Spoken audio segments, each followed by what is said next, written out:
Bismillahirrahmanirrahim.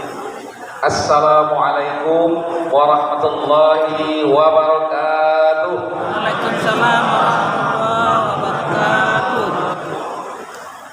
Apa kabar semuanya? Masih ramai. Kalau lebih dari 3 masih ramai. Alhamdulillahirabbil alamin wa bihi nasta'inu ala umuri dunya waddin. Allahumma a'inna ala dzikrika wa syukrika wa husni ibadatik. Allahumma innaka afuwun tuhibbul afwa fa'fu anna. Allahumma inna nas'aluka ridhaka wal jannah wa na'udzubika min sakhatika wan nar. Amin ya rabbal alamin. Pertama sekali kita bersyukur kepada Allah Subhanahu wa ta'ala atas karunia yang Allah limpahkan, begitu juga kasih sayang. Karunia Allah masih diberikan kesempatan hidup sampai malam ke-28 Ramadan ini, Masya Allah. Berapa banyak saudara-saudara kita yang sudah dipanggil oleh Allah terlebih dahulu sehingga belum bisa menyempurnakan ibadah Ramadannya. Begitu juga Allah berikan kita karunia sehat,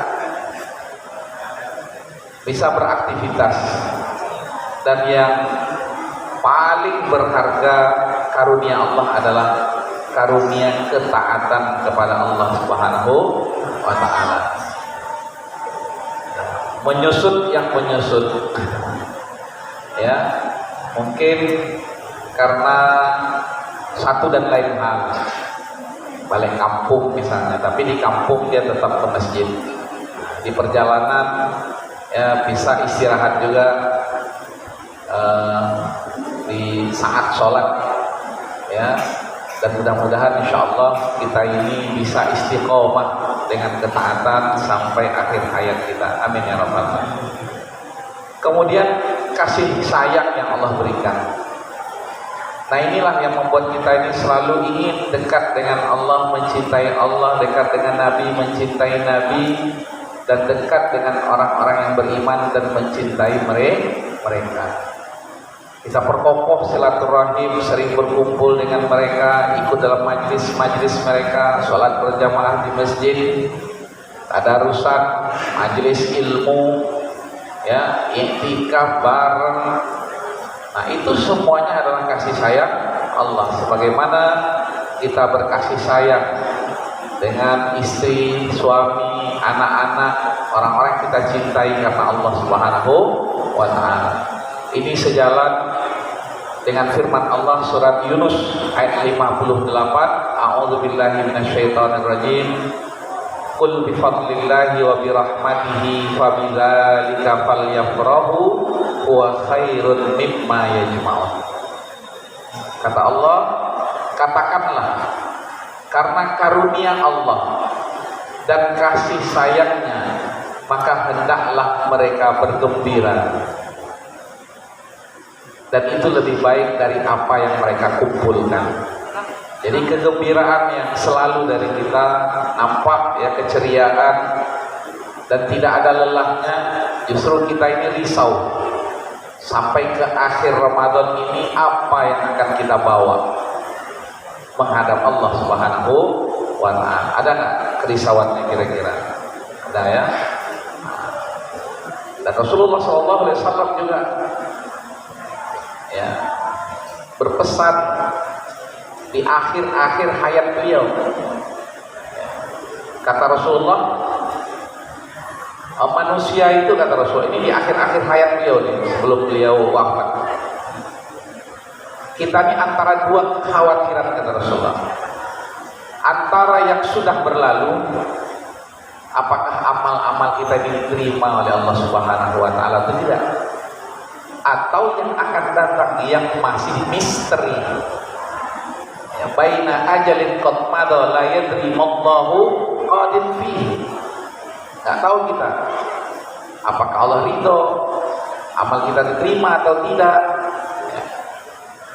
Atau antara masa yang akan datang Tidak tahu kita apakah masih hidup, masih misteri. Ya, baina ajalin baqiya la yadrimallahu shani'un bihi. Tapi kemudian kata Rasulullah SAW, yang paling penting, yang utama itu adalah apa? Fal ya'khudhil 'abdu min nafsihi li nafsihi. Nah, itu dia. Adalah hari ini, saat ini kamu masih hidup, maka ambil kesungguhan. Sekarang waktunya sholat Isya, sungguh-sungguh sholat Isya. Sekarang waktunya berzikir, sungguh-sungguh berzikir. Sekarang waktunya majlis ilmu, sungguh-sungguh majlis ilmu. Sekarang waktunya sholat tarawih, sungguh-sungguh sholat tarawih. Bahkan kita ini disunnahkan sholat tarawih itu mengikuti imam sampai imam selesai. Ya, nanti kalau mau dilanjutkan, lanjutkanlah. Mau yang 20, mau yang 40, ada yang 40?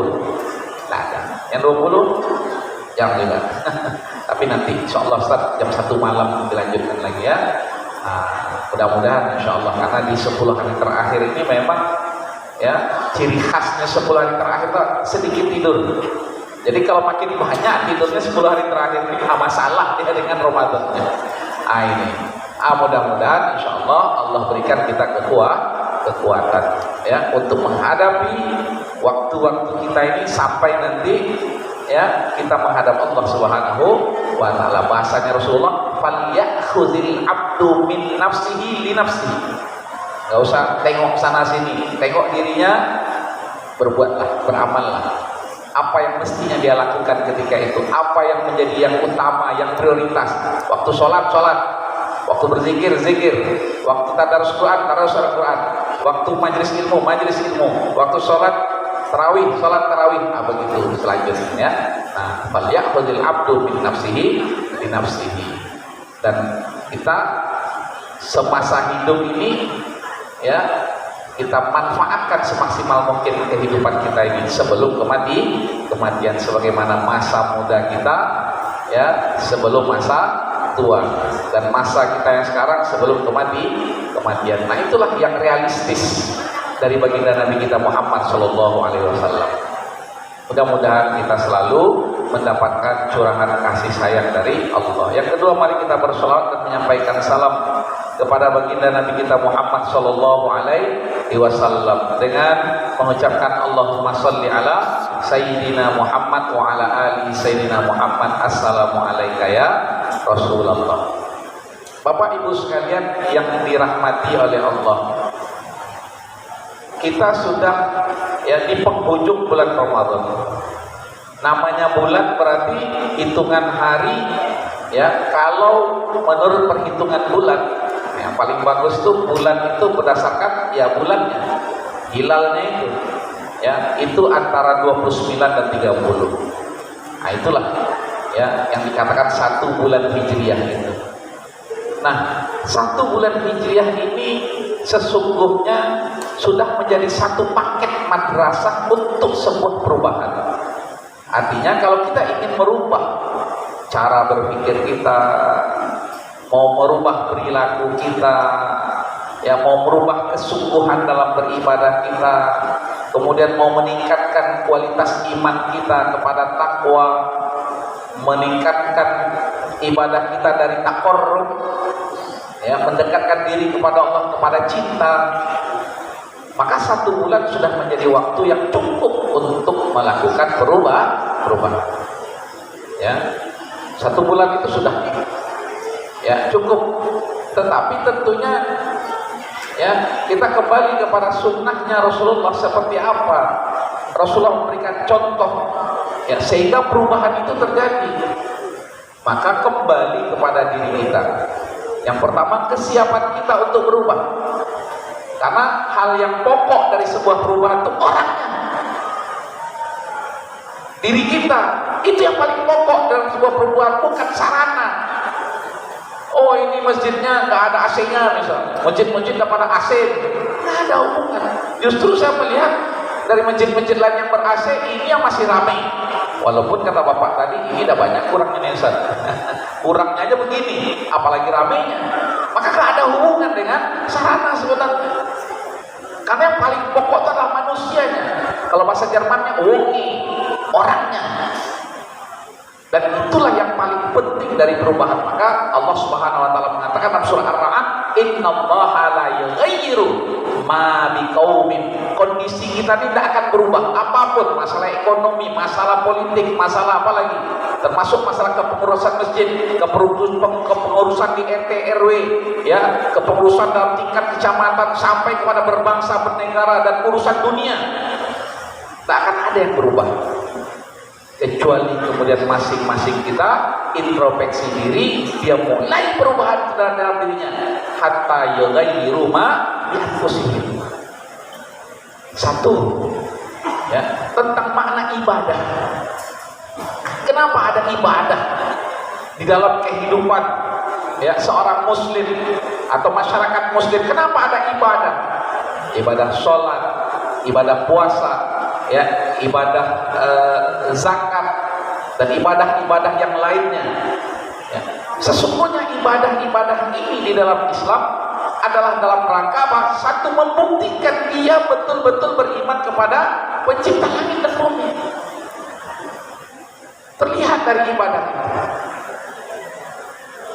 Kalau dia menjadikan ibadah itu adalah sebagai sarana dia mendekatkan diri kepada Allah, hingga kemudian dia merasakan kecintaan kepada Allah, itu dia.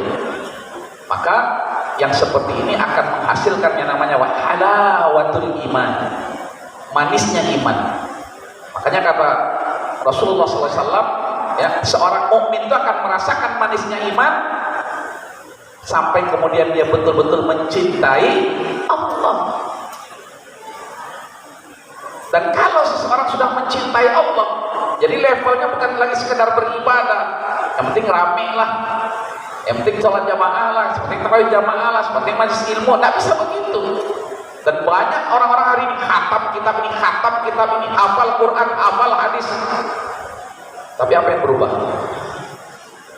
Nah, itu yang menjadi pertanyaan kita hari ini, ya. Maka kemudian Rasulullah SAW memberikan contoh kepada kita sebuah perubahan itu. Bayangkan, hanya 5 ayat yang pertama sekali diturunkan, ya kan, hanya 5 ayat kan, belum dah ujung-ujung langsung 30 juznya diturunkan. Tapi apa yang terjadi?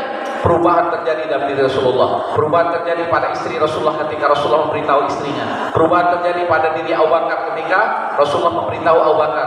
Perubahan terjadi ketika Rasulullah memberitahu Ali bin Abi Thalib. Dan begitu Sayyidina Abu Bakar radhiyallahu anhu memberitahu kawan-kawannya, seperti memberitahu Utsman ibnu Affan, dia seorang pedagang pengusaha. Kalau orang kini cari pinting, utaknya cari pinting, mengalih.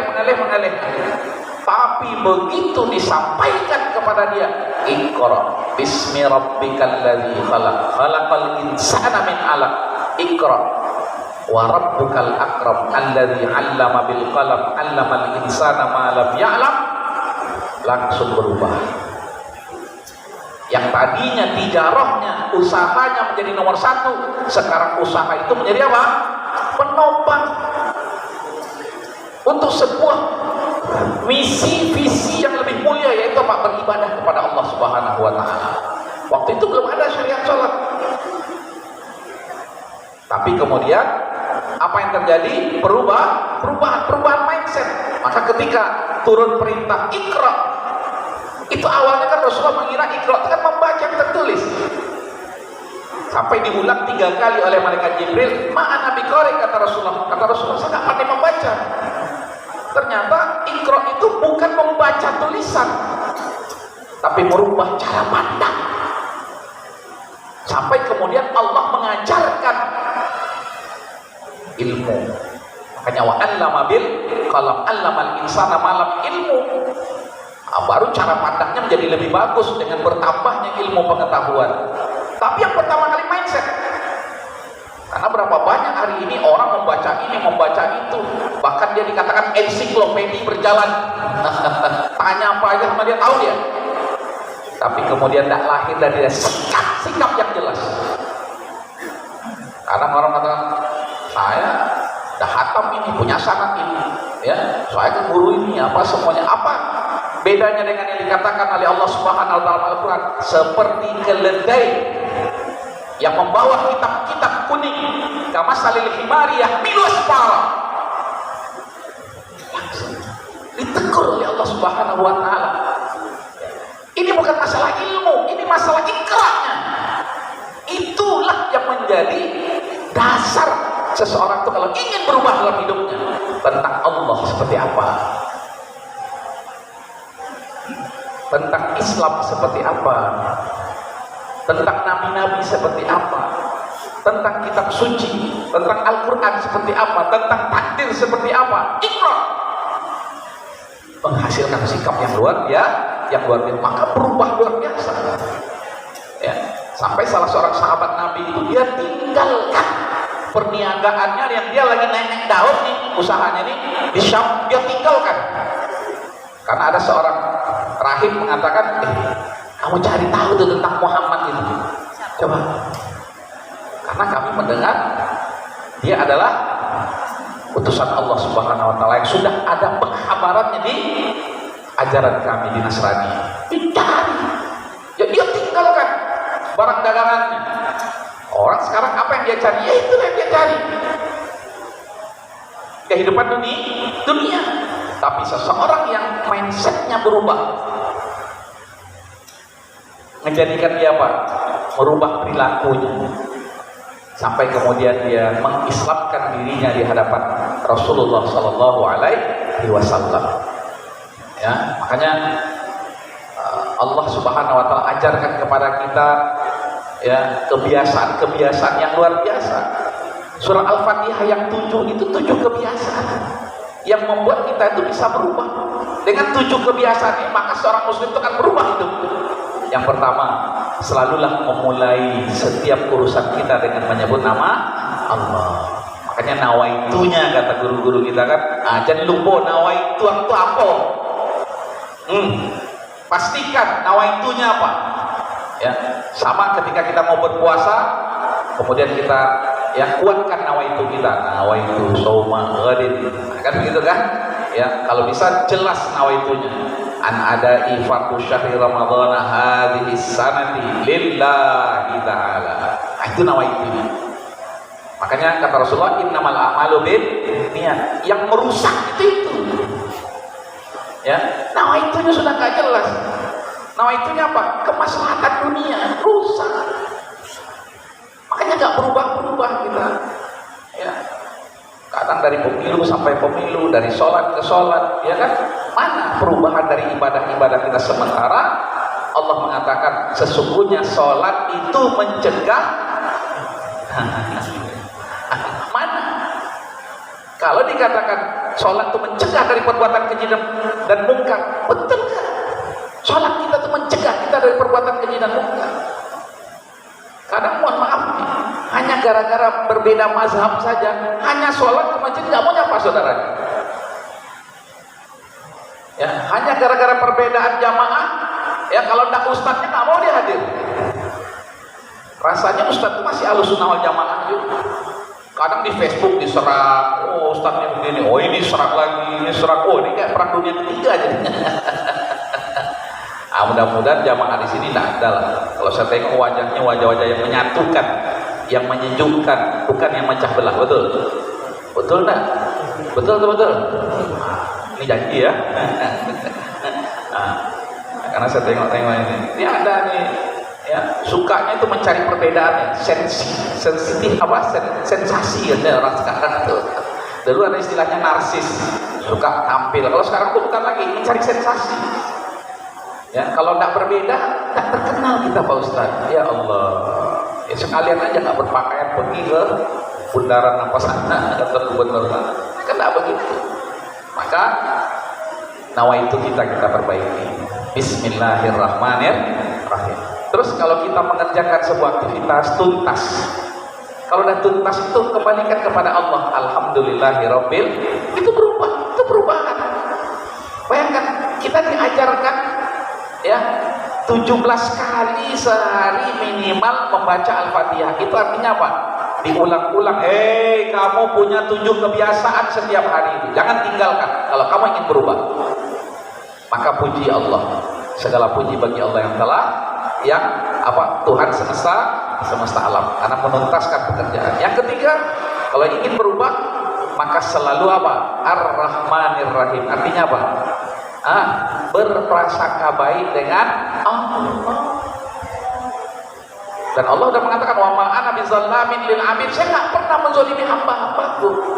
Tapi ingat kata Allah dalam surah Jasiyah, afara'aita man ittakhadha ilahahu hawahu, tidakkah kamu melihat, memang keanehan tapi ada, man ittakhadha ilahahu hawahu, yang menjadikan hawa nafsunya sebagai Tuhan.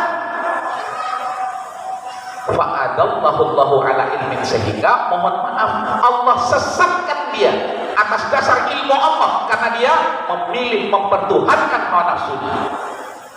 Bahkan kita ini lebih dahsyat dari iblis. Iblis itu tak berani mengaku dirinya Tuhan. Manusia berani nggak? Fir'aun. Tadi cerita tentang Nabi Musa dan Al-Quran banyak. Mana Pak Imam kita? Ya Pak Imam ya, banyak cerita tentang Nabi Musa. Ada apa ini? Apa rahasianya di dalam Al-Quran? Banyak cerita tentang Nabi Musa. Bahkan ya menjadi apa? Menjadi sejarah. Ya bagaimana seorang penguasa yang bergelar Fir'aun itu, masuk innahu tagha. Ya, seorang pengusaha ya yang ingin menyaingi Fir'aun pula, namanya Qarun. Seorang menteri ya. Jadi ini 3 orang ini luar biasa, trio ya, 1 penguasa, 1 pengusaha, yang 1 menteri pejabat. Nah, ini ketiga kira contoh yang tidak layak untuk dicontoh. Fir'aun itu sampai mengaku dirinya Tuhan. Itu yang dikatakan oleh Allah. Tidakkah kamu melihat kenyataan di lapangan ada orang-orang yang mempertuhankan, bukan lagi memperturutkan, mempertuhankan hawa nafsunya. Sembah aku, kata Fir'aun, ya ana rabbukumul a'la. Dibunuh laki-laki. Tidak puas dia membunuh yang laki-laki, dibunuhnya ayah, tinggal emaknya lagi. Kalau dah janda semua, tak ada ayahnya lagi, gimana dia mau beranak? Tapi qadarullah, kemudian orang banyak lagi masuk agama Allah Subhanahu, jadi pengikut Nabi Musa, bertambah lagi pengikut Nabi Musa, pening Fir'aun, sampai akhirnya Fir'aun ya saking geramnya dia, dalam surat 40 tuh dia katakan, zaruni aqtul Musa wal yad'u rabbahu. Ayo, saking sombongnya Fir'aun itu dia katakan, udah urusan Musa ini serahkan sama aku, kata Fir'aun. Ya, dan 2 opini yang akan kita bentuk di tengah masyarakat tentang Musa ini. Yang pertama, Musa ini merusak ideologi kita. Merusak ideologi. Nabi dituduh merusak ideologi. Yang merusak ideologi siapa? Nabi atau Fir'aun? Ini jadi masalah. Tapi yang namanya penguasa suka-suka diam. Ya, itu yang dilakukan oleh Fir'aun. Yang kedua, ya, Fir'aun membentuk opini di tengah masyarakat, ini kehadiran Musa ini mengganggu stabilitas keamanan. Nah, kita kalau sudah yang pertama itu merusak ideologi negara, yang kedua adalah mengganggu stabilitas keamanan, ya itulah yang sekarang dianggap kemudian seorang dekat dengan Al-Quran yang berdakwah Islam dianggap teroris. La haula wala quwwata illa billah. Ustaz nanti macam saya dianggap apa? Ustaz apa? Radikal. Padahal saya ini radikal, siap dipanggil. Ustaz isi di sana, Ustaz. Radikal bukan radikal. Nah, dan apapun yang terjadi dalam hidup kita ini, ya kadang ada pemimpinnya kayak Fir'aun. Saya tidak mengatakan pemimpin sekarang Fir'aun ya, seperti Fir'aun, atau pemimpinnya adil ya, tapi kemudian kita selalu berpikir positif. Nah, itu perubahan yang memulainya dari diri kita. Yang keempat, karena waktu kita mohon maaf ya, yang keempat ketika Allah mengatakan maliki yaumiddin, apa artinya itu? Orientasi, membangun visi ya. Kalau orang perusahaan tuh visioner. Apa artinya visioner? Visi kita tuh akhirat, orientasi kita akhirat. Wabtaghi fima ataqallahu daral akhirah wala tansa nasibaka minad dunya. Silakan kamu urusan dunia, tapi duniamu tuh akhirat. Dunia itu ladang tuh akhirat, mazra'atun lil akhirah. Maka membangun visi akhirat itu sangat penting. Setiap hari, bayangkan 17 kali itu minimal kita membaca Al-Fatihah. Berarti 17 kali Allah ingin memasukkan ke alam bawah sadar kita, visimu akhirat, visimu akhirat, visimu akhirat. Jangan dunia sementara, walaupun kemudian Allah kasih apa yang menjadi bagianmu dari dunia. Kan gitu kan? Dikasih kita, harta dikasih, istri dikasih, anak dikasih, ya, cita-cita dunia kita tercapai, tapi cita-cita kita yang paling mulia adalah apa? Bagaimana kita selamat nanti di akhirat. Maka Maliki Yaumiddin orientasinya diluruskan, yaitu untuk akhirat. Kemudian yang kelima ya, yang kelima, apa yang kelima? Iyyaka na'budu wa iyyaka nasta'in. Kebiasaan yang mampu merubah seseorang adalah menjadikan seluruh aktivitasnya adalah ibadah. Dari sholatnya ibadah, dari puasanya ibadah, dari zakat sedekahnya ibadah, dari kebaikan-kebaikan yang dia lakukan ibadah. Qul inna sholati wa nusuki wa mahyaya wa mamati lillahi rabbil alamin. Nah, itu dia. Maka kita harus punya kebiasaan kalau ingin berubah, namanya apa? Gemar beribadah, senang beribadah itu. Nanti disampaikan oleh Pak Imam, nanti malam insya Allah ibu-ibu, Pak, kita insya Allah mulai ya kegiatan iktikafnya jam 1 malam. Tak, 1 malam. Ada yang udah tidur di sini. Kita ada iktikaf Pak di sini. Oh masya Allah, ini luar biasa ini ya. Itu gemar beribadah. Dan jangan lupa kita ini karena makhluk, kita punya khalik, maka bergantungnya hanya sama khalik. Wa iyyaka nasta'in. Nah, itu satu paket itu. Ibadahnya kepada Allah, minta tolongnya juga kepada Facebook, Instagram, oh bukan, TikTok, bukan. Minta tolongnya ke siapa? Ngadunya ke siapa? Ke Facebook? Masih ngadu ke Facebook lagi? Aiko habis konek bongi jadi ini. Kalau yang baik-baik tidak apa-apa, syiar. Tapi kalau curhat-curhat itu ngapain? Ya, nah itu jadi Facebooker. Ya, sholatnya akhirnya gara-gara mengupdate status, akhirnya sholatnya menjadi apa? Masbuk. Karena sering masbuk jadi masbuker. Facebooker, masbuker. La haula wala quwata illa gemar beribadah dan gemar meminta tolong kepada Allah.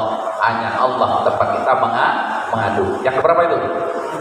5. Yang keenam, ihdinas siratal mustaqim. Kalau ingin berubah, maka kita harus belajar istiqomah. Karena istiqomah itulah kita nanti dikasih oleh Allah pembimbing dari malaikat. Tatanazzalu alaihimul malaikah. Kemudian apa yang Allah kasih kepada kita? Dicabut rasa takut, Allah takhafu. Apa yang Allah kasih kepada kita? Wala tahzanu, dicabut rasa sedih. Kalau ada takutnya sebentar. Itu orang Gaza itu nggak ada takut. Padahal untuk makan susah. Kita ini ya dari pagi itu udah mikir. Mohon maaf ini, sebagian kita kadang pagi apa ya untuk buka nanti. Terus segerakan untuk berbuka. Sekarang mereka ingin segera berbuka, tapi nggak ada untuk berbuka. Itu masalahnya.